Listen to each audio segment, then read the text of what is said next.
Pada pagi 25 Oktober 1944, langit di atas Teluk Leyte, Filipina, dipenuhi asap mesiu dan cahaya api dari tembakan senjata anti pesawat. Di geladak kapal-kapal Amerika, para pelaut menengadah untuk menyaksikan sebuah pesawat tempur Jepang meluncur rendah, lurus, tanpa berusaha untuk menghindar. Tidak ada manuver dan tidak ada upaya untuk kembali. Mesin meraung seperti jeritan terakhir. Dalam hitungan detik, pesawat itu menghantam dek kapal induk pengawal dan meledak dalam kobaran api. Itu bukan kecelakaan. Itu bukan pilot yang kehilangan kendali, namun itu merupakan sebuah keputusan. Di kokpitnya, seorang pemuda berusia awal 20-an memilih mati dengan terhormat. Dunia mengenalnya dengan satu kata yang akan menggema dalam sejarah, yaitu dengan sebutan kamikaze. Sebelum lanjut ceritanya, jika kamu suka konten sejarah mendalam seperti ini, jangan lupa tekan tombol like dan subscribe, serta aktifkan lonceng notifikasinya. Karena di channel ini, kita tidak hanya menceritakan sejarah, namun kita akan menghidupkannya kembali. Tanpa berlama-lama, langsung saja lanjut ke ceritanya. Akar gagasan ini jauh lebih tua dari Perang Dunia II. Kata kamikaze berarti angin dewa. Istilah ini merujuk pada badai yang terjadi pada tahun 1274 dan 1281. Konon hal inilah yang menyelamatkan Jepang dari invasi Mongol di era Kekaisaran Yuan. Dalam mitologi nasional Jepang, badai itu dipandang sebagai campur tangan ilahi untuk melindungi tanah air. Berabad-abad kemudian, di tengah kobaran Perang Dunia II, istilah yang sama dihidupkan kembali. Namun kali ini bukan untuk badai alam, tetapi untuk manusia yang dijadikan badai.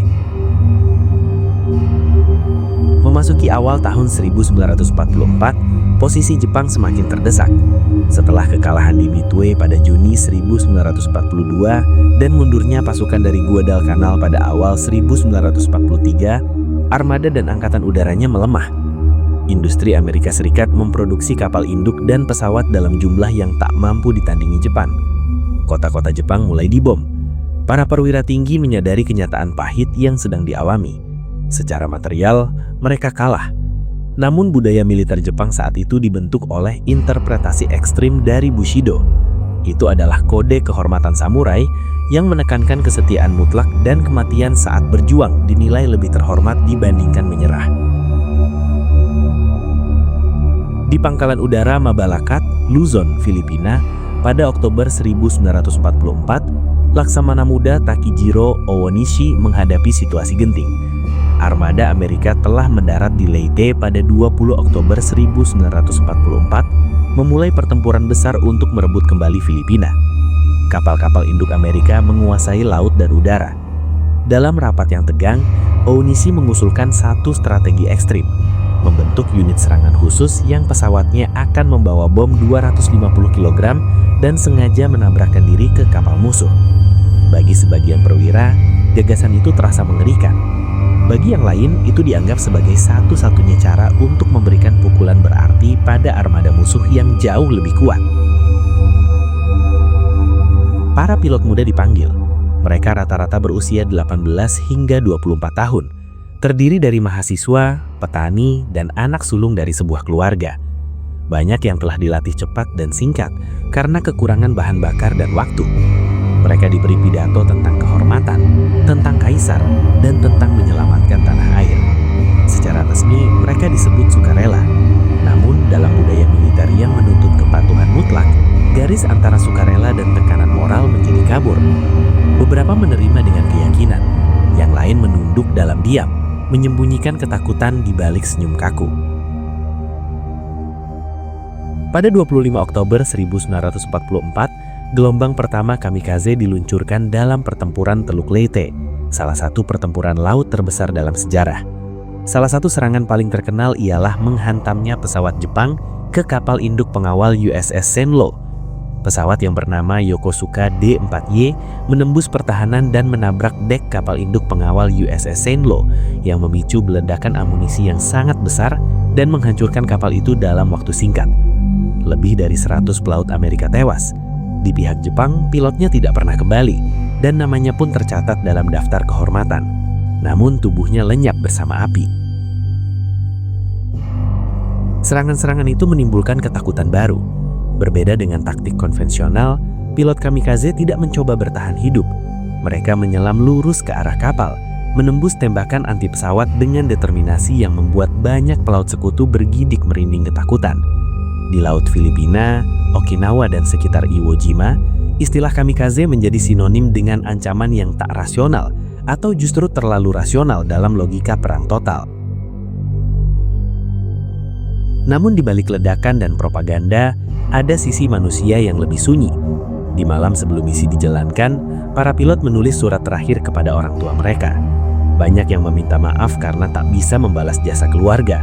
Sebagian membawa foto kekasih atau saudara. Mereka minum sake bersama, berfoto tersenyum, lalu tidur dengan sadar bahwa fajar saat itu mungkin adalah fajar terakhir yang mereka lihat. Dalam surat-surat yang kemudian ditemukan, tidak semua berbicara tentang kebencian pada musuh. Sebagian menulis tentang bunga sakura dan tentang musim semi yang tak akan mereka lihat lagi. Memasuki awal 1945, taktik kamikaze semakin meningkat. Pada pertempuran Iwo Jima bulan Februari 1945 dan terutama dalam pertempuran Okinawa yang dimulai 1 April 1945, serangan bunuh diri ini mencapai puncaknya. Okinawa, hanya sekitar 550 km dari daratan utama Jepang, dipandang sebagai gerbang terakhir sebelum invasi langsung ke Kepulauan Jepang. Bagi militer Jepang, mempertahankannya berarti menjaga harga diri bangsa. Sedangkan bagi Amerika Serikat, merebutnya adalah langkah strategis menuju Tokyo. Di langit Okinawa, antara April hingga Juni 1945, ribuan pesawat Jepang, termasuk ratusan kamikaze, dikerahkan dalam gelombang demi gelombang. Beberapa pesawat bahkan sudah tua, dimodifikasi seadanya untuk membawa bom dengan bahan bakar yang hanya cukup untuk perjalanan satu arah. Radar kapal-kapal Amerika sering mendeteksi titik-titik kecil mendekat dari cakrawala. Sirine pun meraung, meriam anti pesawat meledak tanpa henti, menciptakan dinding api di udara. Namun selalu ada beberapa pesawat yang berhasil lolos. Pada 6 April 1945, dalam salah satu gelombang terbesar yang disebut Kikusuai atau Krisan mengapung, ratusan pesawat menyerang armada sekutu. Kapal perusak dan kapal induk pengawal menjadi sasaran utama. Beberapa kapal terbakar hebat, dek-dek berubah menjadi lautan api. Para pelaut berlarian menyelamatkan diri dan beberapa juga menyelamatkan rekan yang terluka, sementara di langit pesawat Jepang dengan bom di dalamnya terus menukik menuju kapal-kapal Amerika. Dalam pertempuran Okinawa saja, lebih dari 30 kapal sekutu tenggelam dan ratusan lainnya rusak akibat serangan kamikaze. Di pihak Jepang, ribuan pilot tewas. Namun, efektivitas taktik ini tetap menjadi perdebatan bagi banyak orang. Secara psikologis, strategi ini memang dapat mengguncang lawan. Secara taktis pun, strategi ini dapat merusak banyak kapal. Tetapi dengan strategi ini, ia tidak mampu membalikan arah perang. Terlalu banyak yang dikorbankan. Industri Amerika terus memproduksi kapal dan pesawat dalam jumlah besar. Setiap kapal yang rusak bisa diperbaiki atau diganti. Sementara Jepang semakin kehabisan pilot terlatih dan juga membuang banyak bahan bakar. Di Jepang sendiri, propaganda negara mengangkat para pilot kamikaze sebagai pahlawan. Foto-foto mereka dipublikasikan, nama mereka diumumkan dan keluarga menerima penghargaan simbolis. Kematian diposisikan sebagai pengorbanan mulia demi kaisar dan tanah air. Namun di balik retorika kehormatan, ada keluarga yang menangis dalam diam. Ada ibu yang menerima kotak kecil berisi potongan kuku atau sehelai rambut sebagai pengganti jenazah yang tidak pernah kembali. Ada ayah yang membaca surat terakhir anaknya berulang kali, mencoba menemukan keberanian di antara baris-baris yang penuh kepasrahan. Pada 15 Agustus 1945, setelah bom atom dijatuhkan di Hiroshima dan Nagasaki, Kaisar Hirohito mengumumkan penyerahan Jepang melalui siaran radio. Bagi sebagian pilot yang sudah disiapkan untuk misi terakhir mempertahankan daratan utama, perang berakhir sebelum mereka terbang. Bagi ribuan lainnya yang telah gugur, pengumuman itu datang terlambat. Mereka telah menjadi bagian dari strategi yang lahir dari keputusasaan sebuah bangsa yang terdesak.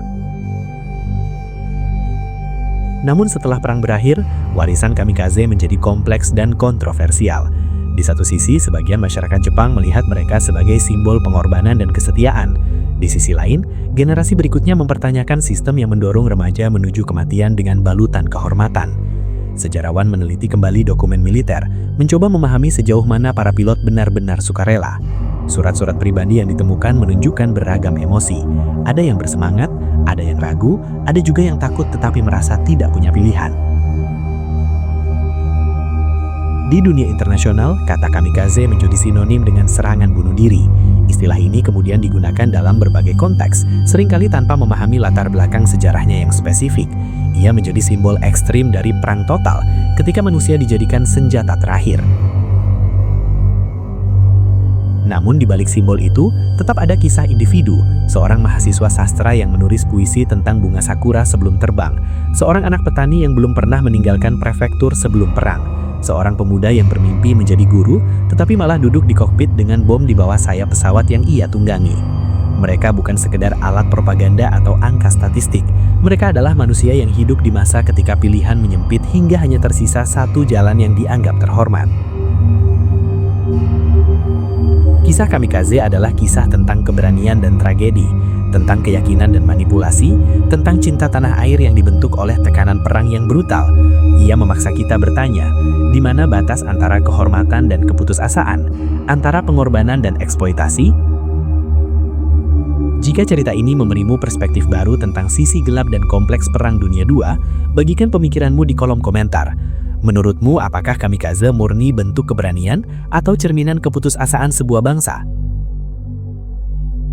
Jangan lupa dukung dengan like dan subscribe untuk lebih banyak kisah sejarah yang mendalam dan menggugah, karena memahami masa lalu adalah langkah penting untuk mencegah tragedi serupa terulang di masa depan.